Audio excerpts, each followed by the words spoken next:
हर 70 minute में एक बच्ची, एक महिला देश में बलात्कार का शिकार हो रही है। ये इनका मॉडल है, ये भाजपा का मॉडल है महिलाओं के खिलाफ अपराध के मामले में। उत्तर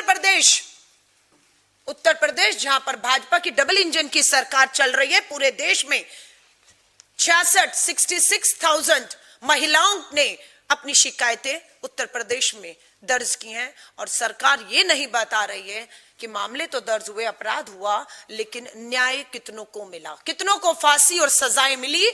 हम सरकार से कहेंगे कि इस आंकड़ों के साथ हमें वो भी जानकारी दीजिए जहां पर सरकार कहे कितने लाख मामलों में इतनी बेटियों को न्याय मिल गया और इतने अपराधियों को हमने खास तौर से पोक्सो के तहत नाबालिग बच्चियों के अपराधियों को फांसी के तख्तों पर चढ़ा दिया है।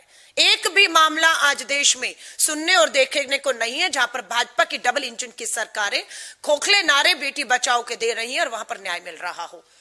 दूसरा राज्य भी भाजपा का राज्य है, महाराष्ट्र। भाजपा की डबल इंजन की सरकार देश में महाराष्ट्र महिलाओं के अपराध के मामले में दूसरे नंबर पे खड़ा है।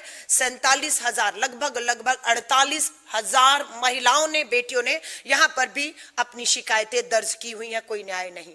तीसरा, फिर से भाजपा शासित राजस्थान भाजपा डबल इंजन की सरकार में 36,000 बहन बेटियों के साथ जो है दुष्कर्म, बलात्कार हुए और मामले दर्ज है, कोई सुनवाई नहीं, कोई न्याय नहीं।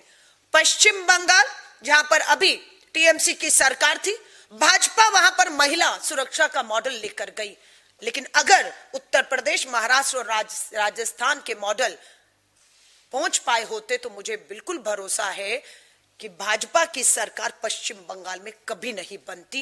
लेकिन खेल कुछ और हो गया, इसलिए यूपी, महाराष्ट्र, राजस्थान नंबर 3 भाजपा शासित डबल इंजन की सरकार में महिलाओं की जो हालत है, उसके बाद बंगाल में उनका आना बेहद चिंता पैदा करता है, जो मुझे लगता है कि वहां की महिलाओं के लिए एक नई और एक बड़ी चुनौती खड़े करने वाला है। मध्य प्रदेश में भी भाजपा की डबल इंजन की सरकार 32,000 महिला बेटियों ने वहां मामले दर्ज कराए हैं। बिहार में इनकी सरकार 27,000 महिलाओं ने। हरियाणा में भाजपा की डबल इंजन की सरकार में लगभग 14,000 महिलाओं ने, बेटियों ने। और भारत की राजधानी दिल्ली अछूती नहीं रही। अमित शाह जी देश के गृह मंत्री हैं, पुलिस, कानून व्यवस्था, बेटियों की, महिलाओं की सुरक्षा आपके अधीन है। और भारत की राजधानी दिल्ली भी अछूती नहीं है। अगर हम टॉप के राज्य लेते हैं, उन टॉप राज्यों में भारत की राजधानी दिल्ली भी अपराध के मामलों में जो है वो पहले, दूसरे, तीसरे पायदान में राज्यों के साथ खड़ी हुई है। ये टॉप 5 राज्यों का नेशनल क्राइम ब्यूरो ने आंकड़ा दिया है। उत्तर प्रदेश, महाराष्ट्र, राजस्थान, पश्चिम बंगाल और मध्य प्रदेश। महिलाओं के खिलाफ अपराध में उत्तर प्रदेश नंबर 1 पे खड़ा है। न्याय मांग रही हैं 66,000 महिलाएं।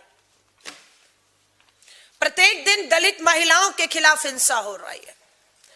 इन सभी अपराधों में महिलाओं के प्रति जो अपराध है आप देखेंगे, उसमें सबसे ज्यादा अगर महिलाओं को देखा जाए तो दलित और आदिवासी महिलाएं सबसे ज्यादा यौन उत्पीड़न, शोषण, अन्याय, अत्याचार, दुष्कर्म की शिकार हुई हैं। नेशनल क्राइम रिकॉर्ड ब्यूरो के अनुसार भारत में प्रत्येक दिन, हर रोज 10 दलित महिलाओं के साथ बलात्कार हो रहा है। छेड़खानी नहीं, गाली गलौच नहीं, बलात्कार हो रहा है हर रोज 10। ये इस पे देश के प्रधानमंत्री नरेंद्र मोदी जी, देश के गृह मंत्री, देश की आधी आबादी आपसे जवाब मांग रही है कि ये कब थमेगा। हर रोज 10 दलित नाबालिग बच्चियों और महिलाओं के साथ अपराध हो रहा है।